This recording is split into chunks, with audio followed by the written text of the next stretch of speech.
Célébrer l'année qui vient de passer, c'est aussi une manière de se mettre dans cette énergie de gratitude. Et dans cette énergie-là, on commence à créer la magie.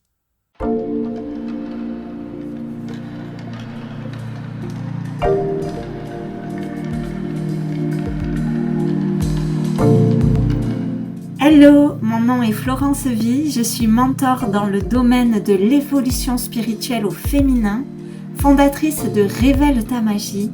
J'accompagne les femmes connectées, intuitives et engagées à vivre une vie guidée chaque jour par l'âme et le cœur. Ce qui m'anime, c'est un monde où les femmes se révèlent et rayonnent la lumière de leur âme. Si tu souhaites incarner tes plus belles fréquences au quotidien et recherches des partages, des astuces, des conseils, une vision, alors tu es à l'endroit parfait. Bienvenue dans mon univers et dans le podcast Les Magiciennes. Hello les belles magiciennes, je vous espère en forme. Aujourd'hui, on est dans un épisode de podcast un peu en mode freestyle. J'ai pas vraiment préparé et je me dis, je prends ce parti-là de parler de l'énergie du moment. Puis si jamais tu écoutes mon podcast genre en juillet, c'est clair que ça va pas nécessairement t'amener des grandes pistes, mais ça va te permettre de préparer la fin d'année. Donc aujourd'hui, j'ai envie de te parler de ma manière de célébrer l'année et d'accueillir la nouvelle année. C'est quelque chose que je fais maintenant depuis 8 ans à peu près. C'est-à-dire que chaque année, chaque fin d'année et chaque nouvelle année, j'ai envie de la passer dans les vibrations les plus puissantes, les plus hautes possibles. Jusqu'à il y a 8 ans, j'étais plutôt une fêtarde et je passais les 31 décembre avec mes amis à faire la fête, me coucher tard, me lever crevé, mais avec le cœur rempli de joie. Et puis, depuis 8 ans, il y a quelque chose qui a vraiment basculé en moi où j'ai eu envie de mettre le focus plutôt sur ma manière d'accueillir la nouvelle année, ma manière de dire au revoir à l'année qui vient d'avoir lieu et ma manière d'accueillir la nouvelle année. Donc, au 1er janvier, je fais partie des rares personnes qui se lèvent extrêmement tôt pour voir le premier lever de soleil. Donc, je vais te raconter ça. Mais déjà, j'ai envie de te parler de comment, dans ma famille, on dit au revoir à la nouvelle année. Alors, ce qu'on fait, c'est qu'on va parler de l'année qui s'est déroulée et parler des bons moments. Et pour ça, on va vraiment s'aider d'un truc hyper simple. Et ce truc simple, c'est les photos. Les photos que l'on a enregistrées dans notre téléphone portable. Alors, moi, je suis quand même quelqu'un d'assez organisé. Pas toujours parfaitement, mais j'ai mes photos que je classe régulièrement. Je vide régulièrement mon portable et je les classe par mois. Donc j'ai les photos du mois de janvier, du mois de février. Bon là, clairement, je crois qu'il faut que je vide celles de octobre, novembre, décembre. Mais bon, c'est assez rapide finalement parce qu'elles sont numérotées. Et du coup, on reprend toutes ces photos de l'année, on les regarde et on se remémore les bons moments, ce qu'on a vécu. Et c'est génial parce que, ben, en général, tu prends des photos quand tu vis des bons moments. Tu prends pas souvent des photos quand tu vis un moment hyper dur. Et du coup, il y a tous ces bons moments qui reviennent, toutes ces belles choses qu'on a fait, toutes ces choses un peu extraordinaires. Moi, cette année, j'ai fait beaucoup de séances de dédicaces. On est allé dans des endroits vraiment chouettes. On est allé un petit peu partout en France, du côté de l'océan, du côté de Bordeaux. On est allé vraiment dans plein de villes différentes. Et du coup, bah, ça amène des souvenirs vraiment chouettes dans chacune des villes, des belles rencontres dans chacune des villes. Euh, donc déjà, on fait ça. Et puis, cette année, j'ai découvert un mot. Donc vraiment, je te le partage parce que pour moi, il est une pépite de ça. C'est, nous avant, on appelait ça les moments, vraiment, les meilleurs moments, les grands moments. Comme pour raviver ses souvenirs quand on regardait les photos. Puis j'ai découvert le mot anglais qui dit highlight. High comme eau et light, lumière. C'est ces choses qui enlumine, en traduction littérale, ces moments-là. J'adore ce mot parce que je trouve que c'est vraiment ça. C'est comme si d'un seul coup, la lumière, elle devient plus vibrante. Donc, on va sélectionner des photos qui sont ces fameux highlights du mois de janvier, février, du mois de mars et ainsi de suite jusqu'au mois de septembre. On sélectionne ces photos-là et puis on va en faire soit un tableau de vision, soit juste on les met. Moi, je suis une fan de Canva, donc tu vois, j'ouvre un truc Canva vierge et puis on se met toutes ces photos et ça nous fait à la fin un genre de pêle-mêle ou de vision board de l'année passée avec les meilleurs moments et on sélectionne ça en famille et ça permet à la fois d'échanger, de partager, ça fait une soirée géniale. Vraiment, c'est chouette. Avant ça, on faisait le pot de gratitude, puis c'est vrai que c'est quelque chose qu'on a vraiment arrêté ces dernières années.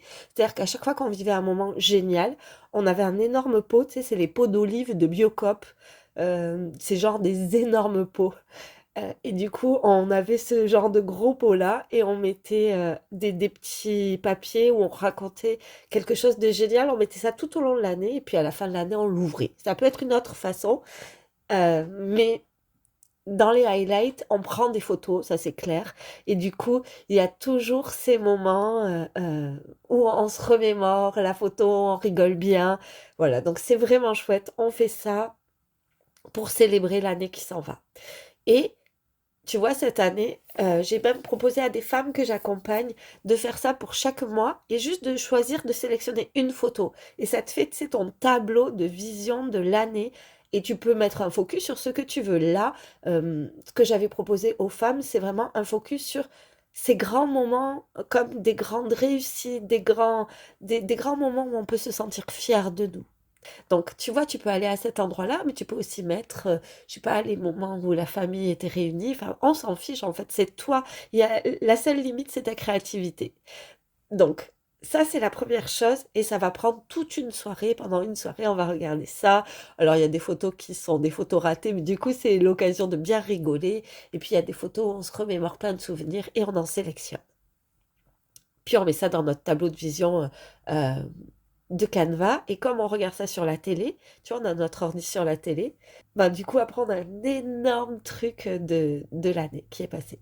Ça, c'est pour ma manière de célébrer l'année qui est passée. Et je trouve que être dans cette énergie de gratitude, bah, ça te permet vraiment d'accueillir dans des vibrations hyper hautes l'année qui arrive parce que tu es tellement plein.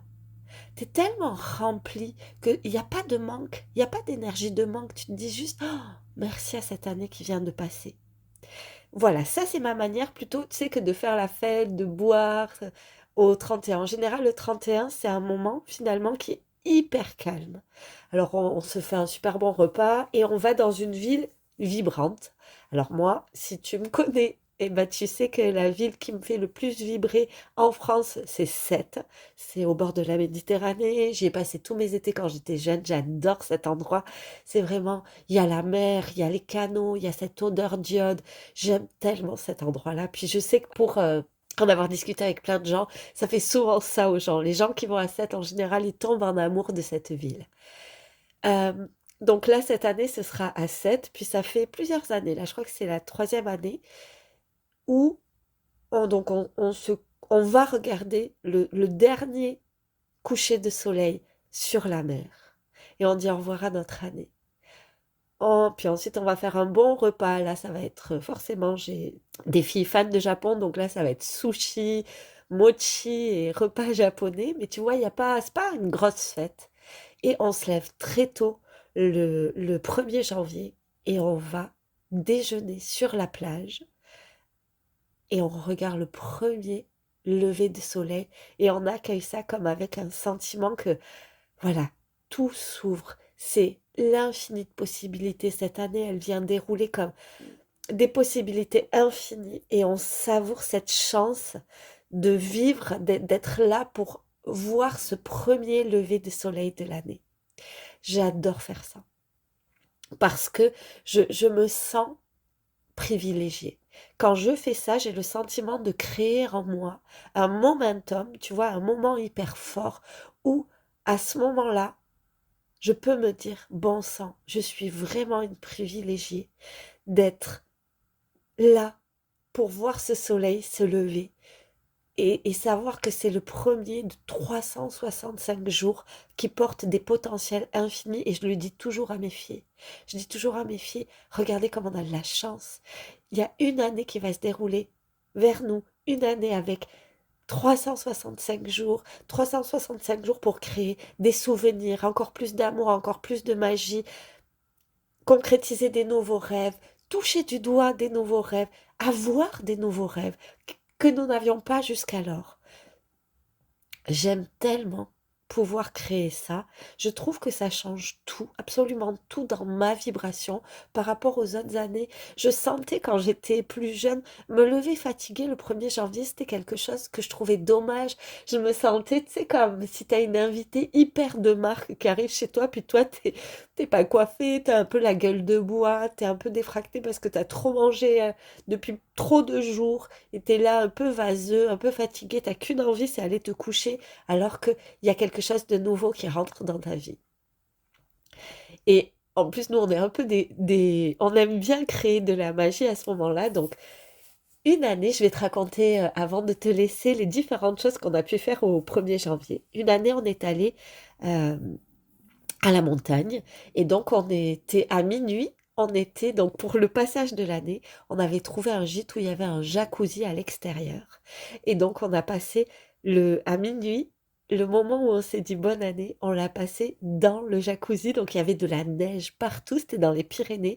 Et nous, on était en maillot de bain au milieu du jacuzzi, il nous neigeait sur la tête. Et c'était juste extraordinaire, vraiment extraordinaire. Puis on est allé se coucher et on s'est levé avant le lever du soleil pour être dans le jacuzzi et voir le lever du soleil depuis cet espace-là, toujours avec un froid pas possible. Bon, peut-être on va pas le refaire parce que honnêtement, sortir du lit, se foutre en maillot, sortir quand il fait -4 ou -5, eh ben, ça peut être un vrai challenge. En tout cas, pour moi, ça l'a été à ce moment-là. Voilà ce qu'on a fait. Ensuite, on a fait des sources chaudes aussi. Pareil, ça a été challengeant, mais c'était extraordinaire. Vraiment, des sources chaudes dans les Pyrénées, c'est juste top. Et puis, honnêtement, moi, l'endroit dans lequel je vibre, c'est au bord de l'eau. Donc, on l'a fait au bord de la mer. Une année, on a carrément amené genre un petit réchaud et on a fait des crêpes. On a regardé le lever du soleil. Puis, j'avais fait des crêpes, on les a fait réchauffer, on a mis dessus du fromage et puis ensuite du miel, des choses comme ça. Et on avait du chocolat chaud et les gens s'arrêtaient, quoi. Il y a des gens qui s'arrêtaient pour dire: «Ah, mais c'est tellement une bonne idée de faire des crêpes sur la plage». C'était trop fun. Vraiment, on a adoré faire ça.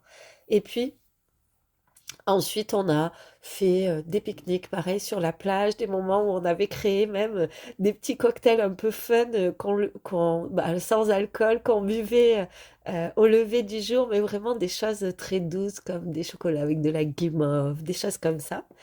Et puis cette année, honnêtement, on n'a pas décidé de ce qu'on va faire au petit-déj, puisqu'on n'en a pas encore discuté en famille. Mais je sais qu'on crée toujours ce moment-là, un petit peu ce momentum en fait. C'est pas un moment, c'est un momentum, c'est-à-dire, waouh, c'est vraiment tout le monde est content de vivre ça dans la famille. Les filles, elles adorent ça. J'ai 3 filles, elles sont tellement fans. Enfin, ma plus grande, ça y est, elle le fait avec ses copains, donc nous, on s'en va à la mer et elle prend la maison avec ses potes. Mais je lui prépare aussi pour que ça soit aussi un beau momentum au moment où elle se réveille. Et avec mes 2 autres filles, c'est vraiment le moment où, ah, qu'est-ce qu'on va faire? Est-ce qu'on déjeune sur la plage? Est-ce que tu vas faire du chocolat chaud? On se pose vraiment ces questions parce que ça devient quelque chose qui ouvre. Et tout le moment où le soleil se lève, on prend conscience déjà du privilège qu'on a. On est pleine, remplie, totalement remplie. Du coup, tout ce qui arrive devient de la pure magie. Voilà ce que je voulais te partager aujourd'hui. Alors, j'espère que ça va te donner de belles idées. Surtout, tu sais quoi, si tu as des idées, si tu as envie de me partager, viens en discuter en DM. Puis si tu veux que je te donne des conseils pour créer ton tableau de vision, ou si tu as envie d'en parler avec moi, viens me retrouver en DM sur Instagram. Je serais tellement contente de pouvoir partager ça. Puis si toi aussi tu fais des trucs comme ça, et ben, partage-moi tes idées, peut-être c'est des choses auxquelles moi j'aurais pas pensé, que je vais trouver juste génial et que je vais instaurer comme tradition dans ma propre vie, dans ma propre famille. Dans tous les cas, si tu as envie d'en discuter, je serais vraiment ravie. Bon, si tu as écouté ce podcast au mois de juillet, peut-être ça va pas te parler, mais ça va te permettre de te projeter pour vivre un 31 décembre et un 1er janvier vraiment highlighté. Cet épisode de podcast est terminé. Je te souhaite une vraiment extraordinaire semaine, des fêtes de Noël merveilleuses, une fin d'année et un début d'année extraordinaire. Je t'embrasse très très fort, je t'envoie toute ma lumière, tout mon amour. Je t'invite vraiment à savourer à quel point l'année 2023 a été porteuse de belles choses. Alors pas que de belles choses, il y a eu plein de choses vraiment qui peuvent être infiniment denses, mais il y a eu aussi des belles choses. Et je t'invite à sentir comment te connecter à ces belles choses. C'est juste cultiver encore plus de joie, de magie, de fluidité, d'abondance dans ta vie. Très, très, très belle fête. Je t'embrasse.